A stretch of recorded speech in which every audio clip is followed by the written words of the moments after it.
고린도전서 5장 1절로 마지막 13절 말씀까지 우리가 함께 하나님의 말씀을 받겠습니다. 같이 읽습니다. 너희 중에 심지어 음행이 있다 함을 들으니 그런 음행은 이방인 중에서도 없는 것이라. 누가 그 아버지 아내를 취하였다 하는도다. 그리하고도 너희가 오히려 교만하여져서 어찌하여 통하니 여기지 아니하고 그 일 행한 자를 너희 중에서 쫓아내지 아니하였느냐. 내가 실로 몸으로는 떠나 있으나 영으로는 함께 있어서 거기 있는 것 같이 이런 일 행한 자를 이미 판단하였노라.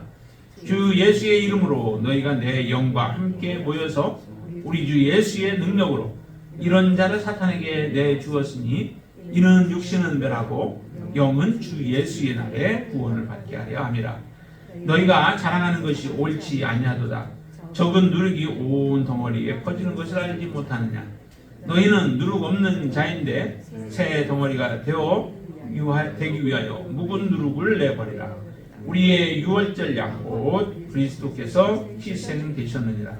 이러므로 우리가 명절을 지키되 묵은 누룩으로도 말고 악하고 악에 찬 누룩으로도 말고 누룩이 없이 오직 순전함과 진실함의 떡으로 하자.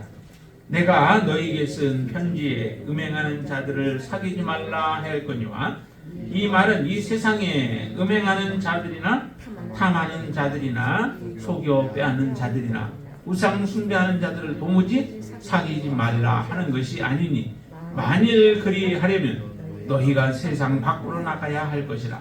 이제 내가 너희에게 쓴 것은 만일 어떤 형제라 일컫는 자가 음행하거나 탐욕을 부리거나 우상 숭배를 하거나 모욕하거나 술 취하거나 속여 빼앗거든 사귀지도 말고 그런 자와 함께 먹지도 말라 함이라.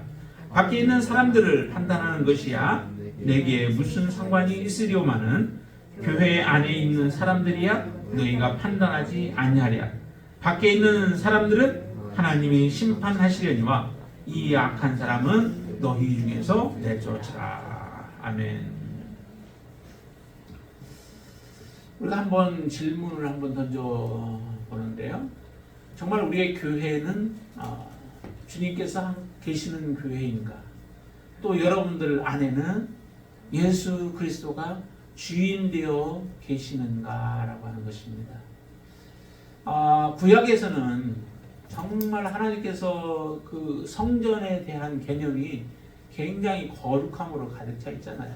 그래서 성전은 정말 거룩해야 하고 그 거룩함을 깨뜨려서는 안 되죠.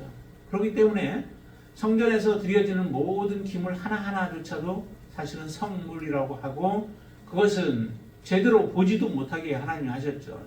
성막이 움직일 때도 그 안에 있는 지성소와 또 성소에 있었던 그 기물들은 사람들이 제대로 보지도 못하게 그것을 다 포장으로 덮었습니다. 그만큼 거룩한 것이죠. 그것을 보는 날에는 곧 죽음으로 연결되어지기 때문에 그렇습니다. 그래서 사람들은 그 성물에 대해서 참 두려움을 가지고 그것을 대하였고 또 그것을 더럽힐 수 없는 것이죠. 항상 깨끗하게 거룩하게 해야 그래야 그곳에 하나님이 임재하시고 그곳에서 하나님은 말씀하시면서 이스라엘 백성들의 가야 할 길 또 그들이 해야 할 일들을 알려주시는 일들을 행하셨던 것이죠. 그러니까 그 성전은 참으로 거룩한 곳이에요. 그런데 이 거룩한 성전조차도 하나님이 파괴해버리시는 일이 일어났죠.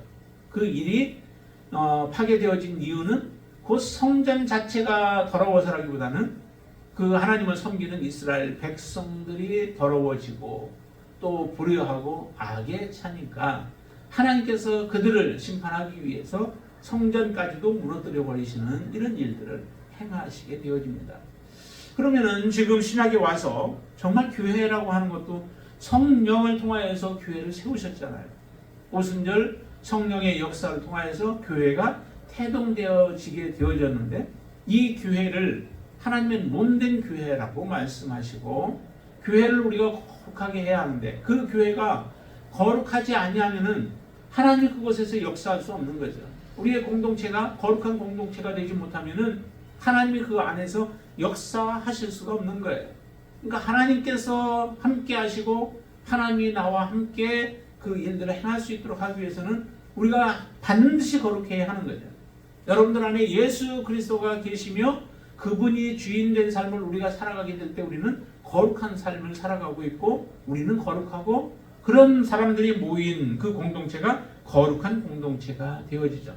그래서 교회는 정말로 항상 우리가 계속해서 그것을 강조하면서 말씀드려도 부족해요. 항상 거룩해야 한다라고 하는 거죠.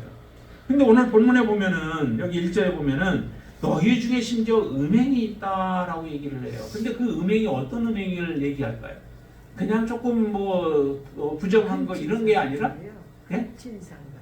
근친상간 중에서도 이건 더더구나 이런 일이 있을 수 없는 일이죠. 이방인들 중에서도 보지 못할 정도로 이방인들 전혀 없지는 않겠죠. 있기는 하겠지만은 그러나 이방인들조차도 이런 음행을 저지르지 아니하는 일을 바로 고린도 교회라고 하는 예수 그리스도의 이름으로 모인 그곳에 이와 같은 음행이 자리잡고 있었던 모습을 보면서 사도 바울은 정말 한탄할 수밖에 없는 거예요. 그들을 향하여서 외칠 수밖에 없는 거죠. 여기 보니까 누가 그 아버지의 아내를 취하였다 하는도다라고 얘기를 해요. 아버지의 아내를 취하였다는 거예요. 이것은 구약에서는 돌로 쳐서 죽임을 당해야 하는 일들이죠. 이처럼 끔찍한 그 음행을 저지른 것입니다. 이런 것을 저지른 그 상태에서도 사람들은 그 음행을 저지른 사람들에 대해서 징계하지 않는 거예요. 그냥 내버려 두는 거예요. 교회 안에 온갖 그 모든 음행들이 도사리고 있고 또 그것이 번져 나가도 전혀 손을 내지 아니하는 이런 모습을 지금 고린도 교회 안에서 자행되어지고 있는 그 모습을 지금 지적하고 있는 것입니다. 정말 얼마나 끔찍한 일들이에요. 하나님을 섬긴다 하는데 그 안에 더러움이 가득해요. 그러면은 어떻게 이게 하나님을 섬기는 교회일 수 있겠습니까?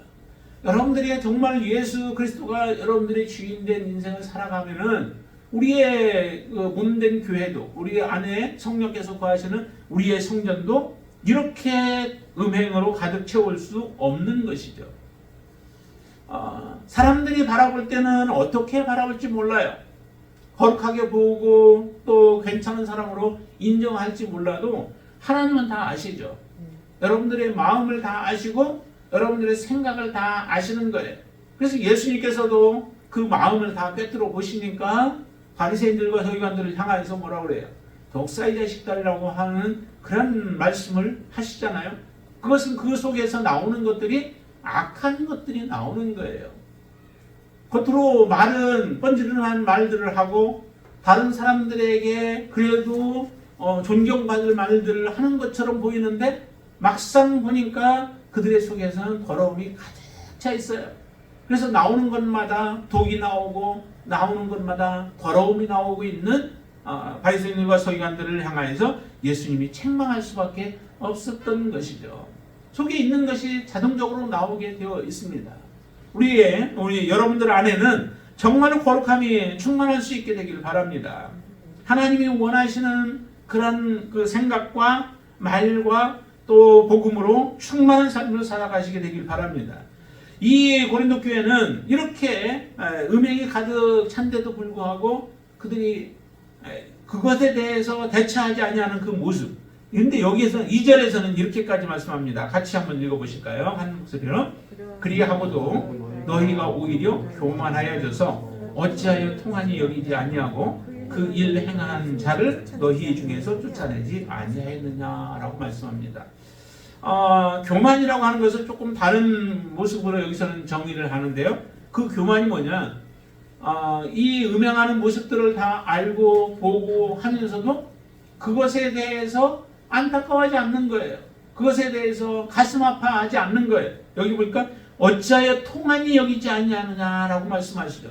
죄를 보면, 음행을 보면 그것에 대해서 통하니 여기고 그것을 어떻게 해서든지 그 음행을 제거하려고 하는 그 행동들을 해야 하는데 그러지 않는 겁니다. 그냥 그대로 보고 있으면서 묵인해 버리는 이 모습이 곧 교인들이 바로 교만한 것을 그대로 교만하다라고 말씀을 하시는 거죠.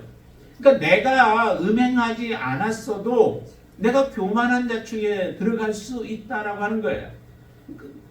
죄에 대해서는 반드시 우리가 미워하고 악에 대해서 미워하는 마음을 가져야 그 사람이 하나님을 사랑하는 자죠. 악에 동조하고 불의에 우리 동조하고 그것에 그냥 묵인해 버린다면은 그것 또한 하나님 앞에 우리가 대적하는 그런 삶을 살아가는 것이다 라고 하는 겁니다. 여기 보니까 그래서 분명히 우리가 해야 할 것은 이런 음행을 보면은 그 음행에 대해서 우리는 반드시 제거해야 되죠. 교회적인 입장에서 본다면 그게 바로 권징이에요. 교회 안에 이런 음행하는 모습이 있으면 반드시 그 사람을 권징하라라고 하는 거죠. 권징할 때에 교회의 유익도 있고 개인에게도 유익이 있을 수 있죠. 개인이 교만하게 되어서 그 말을 거역하고 계속해서 받아들이지 않는다면은 그냥 권징으로서 그들은 징계를 받고 막 끝나게 되어지지만 그 사람이 좀 더 그 안에 그래도 하나님을 사랑하는 마음이 있고 하나님을 두려워하는 마음이 있게 되어지면 권징을 통해서 그 사람이 어떻게 되냐면 회개하고 돌아오는 일이 일어나게 되어진다는 거죠. 그 사람이 책망하지 않고 권징하지 않냐면 자기가 행하고 있는 일에 대해서 죄를 느끼지를 못하게 되어져요. 죄를 느끼지 못하면 어찌 회개가 일어날 수 있겠습니까? 이것이 바로 죽을 죄다라고 하는 것을 깨닫고 그것을 본인이 받아들일 때에 회개의 역사가 일어나게 되어지는 거죠. 그런데 이런 권징이 교회 안에서 이루어지지 않는다면은 그는 반드시 어차피 그는 죽게 되어지죠. 그렇게 반드시 죽게 되어지는데 그 문제로 인하여서 또 한 가지 빚어지는 게 뭐냐면은 공동체의 문제인 거예요. 공동체에 어떤 문제가 일어날까요? 오늘 본문에 보면은 이렇게 말씀하십니다. 6절 말씀 보실까요? 6절 말씀 같이 한번 읽습니다. 너희가 자랑하는 것이 옳지 아니하도다. 적은 누룩이 온 덩어리에 퍼지는 것을 알지 못하느냐. 그렇죠? 적은 누룩이지만은 그 적은 누룩이 온 덩어리에 다 퍼지게 되어진다는 거죠. 다 부풀게 만들어 버린다는 거예요. 누룩이 그와 같은 역할을 하는데 그 누룩과 같은 역할이 지금 교회 안에서 어떤 것이냐면 이 음행이라고 하는 것이에요. 음행을 우리가 그대로 보고 두게 되어진다면 그 음행은 다른 사람들의 마음에도 다 전염이 되어진다는 거죠. 저 사람이 저렇게 음행을 저지르는데도 교회에서 아무런 징계도 없고 아무런 대처도 없고 그냥 내버려 두는구나. 그거 해도 괜찮은가 보다 라고 생각을 하고 사람들이 음행을 저지르는 데 있어서 더욱더 열정을 가지고 그 일들을 행하게 되어지죠. 그 공동체는 어떻게 돼요? 결과적으로는 무너질 수밖에 없습니다. 그 공동체가 온전하게 설 수가 없어요. 반드시 무너지게 되어 있습니다. 그런 공동체를 우리가 보호하려면 우리가 해야 할 일은 반드시 이런 음행에 대해서는 반드시 권징을 해야 된다라고 하는 거예요.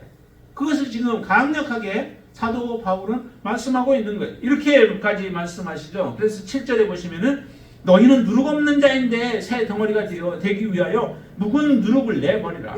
묵은 누룩을 내버리라. 바로 그런 음행이 있으면 그것을 반드시 끊어버리라. 반드시 징계해서 더 이상 어느 누구도 그 음행을 저지르고자 하는 또 저지를 마음을 갖지 못하게 하라라고 하는 거예요. 그렇게 됐을 때 결국 그 사람은 누룩 없는 자로서 새 덩어리 그대로 유지할 수 있게 되어지죠. 우리를 누룩 없는 자로 만들기 위해서 예수 그리스도께서 십자가에 죽으셨잖아요. 오늘 본문에 그렇게 말씀하시죠. 예수님께서 우리를 위하여서 십자가에 죽으신 거예요. 유월절 양 곧 그리스도께서 희생이 되셨다라고 말씀합니다. 여러분들을 거룩하게 하기 위하여 예수님은 십자가에 죽으시고 희생 양이 되어져서 피를 흘리셨는데 우리는 그것을 너무 쉽게 생각하여서 그 음행을 받아들이고 그것을 허용하게 되어지고 또 음행을 저지르는 자들에 대해서 묵인하게 되어진다면은 결국 우리는 공동체를 파괴하는 일에 우리가 함께 동참하고 있는 것이다 라고 하는 것이죠. 여러분들이나 아니면 주변에 있는 사람들 가운데서 이런 음행 가운데 여기 똑같은 아버지의 아내를 취하는 이런 일은 아니라 할지라도 이런 일이야 뭐 우리 여러분들의 인생 가운데 한 번이나 뭐 있겠고 한 번이나 볼 수 있겠어요? 그렇지는 않다 할지라도 모든 음행이 같은 일들이죠. 꼭 아버지의 아내뿐만 아니라 우리가 저지르고 있는 모든 음행에 대해서는 동일한 기준으로 사실은 모든 것들을 대할 수 있어야 돼요. 내 인생 가운데서 이런 음행을 저지르지 아니하리라. 그리고 그러한 일들을 저지르는 자들을 우리가 용납하지 아니하고 성령의 공동체답게 성령이 기뻐하시고 그 마음에 합한 모습으로 내가 살아가리라 라고 여러분들이 결심하면서 그렇게 살아가실 수 있게 되길 바랍니다. 이런 자들에 대해서 음행하는 자들에 대해서 어떻게 하라고 지금 여기는 말씀하고 있냐면 5절 한번 보세요. 이런 자를 사단에게 내주었으니 이는 육신은 멸하고 영은 주 예수의 날에 구원을 받게 하려 함이라 라고 합니다. 권징하는 목적이 바로 사단에게 내어주어서 사단에게 내어준다는 건 그들에게 줌으로 인하여 그가 회개할 기회를 가질 수 있도록 하는 그 권징을 말씀하는 것이죠. 그래서 그 사람이 권징을 통하여 다시 구원의 날에 정말 그 영혼이라도 구원을 얻을 수 있도록 다시 회개하고 돌이킬 수 있도록 정말 이런 강한 권징을 해야 된다는 거죠. 근데 교회 안에서 이런 권징을 참 보기 쉽지 않습니다. 우리 공동체는 그런 잘못된 부분에 대해서 있으면 권징을 하게 되어지면 여러분들이 기꺼이 받아들일 수 있게 되길 바라고 또 잘못한 부분에 대해서는 또 기꺼이 그걸 권징할 수 있는 그런 교회가 아름다운 교회 또 참된 교회가 우리가 되어질 수 있게 되기를 바랍니다. 그것을 혹시라도 쓴뿌리로 그것을 받게 되어진다면은 그것은 본인이 결과적으로는 죽게 되어지는 거예요. 그렇기 때문에 이런 이 말씀이 저와 여러분들에게 큰 도전이 되어지고 앞으로 우리가 살아가는 동안에도 오직 순전함과 진실함으로 하나님 앞에 우리의 삶을 드리는 저와 여러분들이 되시기를 주님의 이름으로 축원을 드립니다. 그리고 두 번째 또 하나가 우리가 교회가 하나님 앞에 하나님이 기뻐하시는 하나님이 거하시는 교회가 되기 위해서 또 한 가지가 우리가 봐야 할 것이 뭐냐면은 거기에 보면 9절부터 이제 쭉 나오는데요. 음행하는 자들이 있는데 그 음행하는 자들과 사귀지 말라라고 얘기를 해요. 내가 누구와 사귀는가, 누구와 가까이 하는가가 곧 나를 누구인가라고 하는 것을 표현하는 것이 되어집니다. 여러분들이 누구의 말을 많이 듣고 누구와 같은 시간을 많이 보내고 여러분들이 누구하고 함께 지내는 시간이 많은가라고 하는 것을 생각해 보면은 그 사람을 참 닮아가게 되어지죠. 그 사람이 좋지 않으면 내가 오래 교제하지 않잖아요. 그렇죠? 여러분들이 누군가와 함께 시간을 보내고 그 시간을 즐긴다라고 하는 것은 여러분들 그 사람을 좋아하는 하나의 표현인 거예요. 그렇기 때문에 시간도 드리고 때로는 물질도 드리고 여러분들의 마음도 거기에 쏟게 되어지죠. 그런데 여기에 보니까 음행하는 자들하고 사귀게 되어진다면 결국 우리도 음행에 물들게 되어진다는 겁니다. 여기서 음행하는 자들을 표현하는데 이렇게 표현하죠. 10절 같이 읽습니다. 이 말은 이 세상에 음행하는 자들이나 탐하는 자들이나 속여 빼앗는 자들이나 우상 숭배하는 자들을 도움이 들지 사귀지 말라 하는 것이 아니니 만일 그리하려면 너희가 세상 밖으로 나가야 할 것이라. 이게 두 가지로 구분을 합니다. 한 가지는 뭐냐면은 교회 안에서 음행하는 자들이 있고 교회 밖에서 음행하는 자들이 있다는 거예요. 우리가 교회 안에서 있는 자들에 대해서는 반드시 오늘 본문에서 얘기하는 것처럼 우리는 판단해야 합니다. 저 사람들이 잘못된 음행을 저지르고 있는 것에 대해서 판단하고 또 그것에 대해서 징계하고 또 하나 더 나아가서 그들과는 전혀 사귀지 말라는 거예요. 왜 교회 안에 있는 사람들과 형제를 사랑하라고 했는데 왜 그들과 사귀지 말라라고 말씀하실까요? 그 이유가 우리 형제라고 하는 것은 예수 그리스도를 믿고 하나가 되어진 지체들을 이야기하는 거죠. 그러기에 여러분들 옆에 있는 분들이 정말 귀한 사람들이에요. 모습이 어떻든 또 우리가 가지고 있던 없던 많이 배우고 배웠던 못 배웠던 그런 것에 전혀 관계없이 옆에 있는 분들은 정말 귀한 사람들이에요. 왜냐하면 예수 그리스도께서 그분을 위하여 피 흘려 죽으신 예수 그리스도의 피값으로 사신 거룩한 존재들이기 때문에 그렇죠. 그래서 우리가 닮은 사람 하나도 없어요. 무시할 사람 하나도 없어요. 모든 사람들이 다 귀하고 소중한 사람들이에요. 그래서 나를 사랑하듯이 나보다도 더 옆에 있는 사람들을 사랑하는 게 그게 진정으로 성숙한 믿음의 소유자인 것이죠. 여러분들이 소유가 아니에요. 그러기에 여러분들은 옆에 있는 사람들, 그 사람이 누구이든 간에 여러분들 그렇게 사랑할 수 있게 되길 바랍니다. 이게 바로 예수 그리스도 안에서 우리가 형제가 되어졌고 자매가 되어졌기 때문에 영적인 하나의 권속이기 때문에 이렇게 사랑하는 거예요. 그리고 그 관계는 우리가 이 땅에서 하나님을 온전히 모시고 살아감으로 인하여 영원히 하나님의 나라에 이르기까지 그 관계는 계속되어질 거예요. 앞으로도 계속되어진다는 거죠. 원수지간이 되어지지 않고 서로 아름다운 관계가 되어지기 때문에 우리가 그렇게 사랑해야 되죠. 그런데 교회 안에 있는 사람 중에서 형제들 가운데에서 바로 이런 음행을 저지르는 자가 있다면은 이 사람은 곧 알고서도 지금 죄를 범하는 결과들이 되어지죠. 우리가 지난 주일날 하나님 말씀 보았었죠. 고의로 하나님을 범죄하는 경우와 부지 중에 범죄하는 경우가 다르다라고 말씀드렸죠. 그러니까 고의로 하나님의 말씀을 범하게 되어지는 자들에 대해서는 하나님은 안식일에 그 나무하러 갔다가 돌에 맞아 죽은 것과 같은 일들이 일어나게 되어져요. 그렇지만은 부지 중에 짓는 자들에 대해서는 어떻게 해요? 용서의 길들을 열어주셨잖아요. 여기도 보면은 교회 안에 있는 사람들은 다 알고도 하나님이 어떤 분이신지 하나님을 체험하고 또 하나님의 말씀을 믿는다고 하는 사람들이 지금 하나님 앞에 당당하게 음행을 저지르고 있는 것에 대해서 하나님은 이렇게 말씀하시는 것이죠. 그렇기 때문에 그들과는 사귀지도 말래요. 사귀지도 말고 그 다음에 함께 먹지도 말라라고 하는 거예요. 이게 냉정하죠. 정말 하나님 앞에 우리의 영적인 관리는 이렇게 관리를 해야 된다는 거예요. 그 공동체가 거룩해지려면은 이런 사람들에 대해서 내쫓고 같이 교제하지 않도록 해야 다른 공동체 일원들이 온전하게 되어진다는 겁니다. 살이 썩어갈 때는 어떻게 해요? 그걸 끌어안는 것보다는 도려내야 되는 거죠. 도려내는 아픔은 있어요. 그렇지만 그 아픔을 통하여서 내 몸이 온전하게 다시 회복되어질 수 있는 것입니다. 썩은 것을 같이 묶어놓고 그대로 두면은 점점 더 썩어 들어가게 되어 있습니다. 바로 그와 같은 원리입니다.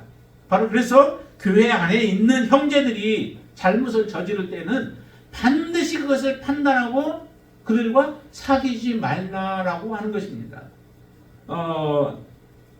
그러면서 사도 바울이 이렇게 얘기하죠. 밖에 있는 사람들을 판단한 것이 내게 무슨 상관이 있겠는가. 교회 밖에 있는 사람들을 판단하는 그것은 그건 나하고 상관이 큰 문제가 되지 않는다는 거예요. 그러나 교회 안에 있는 사람들은 너희가 반드시 판단하라라고 말씀합니다. 교회 밖에 있는 사람들, 그 사람들은 알지 못하고 짓는 사람들이죠. 그 사람들에 대해서 우리가 경계를 하고 그 사람들을 만나지 않고 그 사람들을 멀리하게 되어진다면 복음을 들을 수 있는 기회는 그들에게 영영 없게 되어지죠.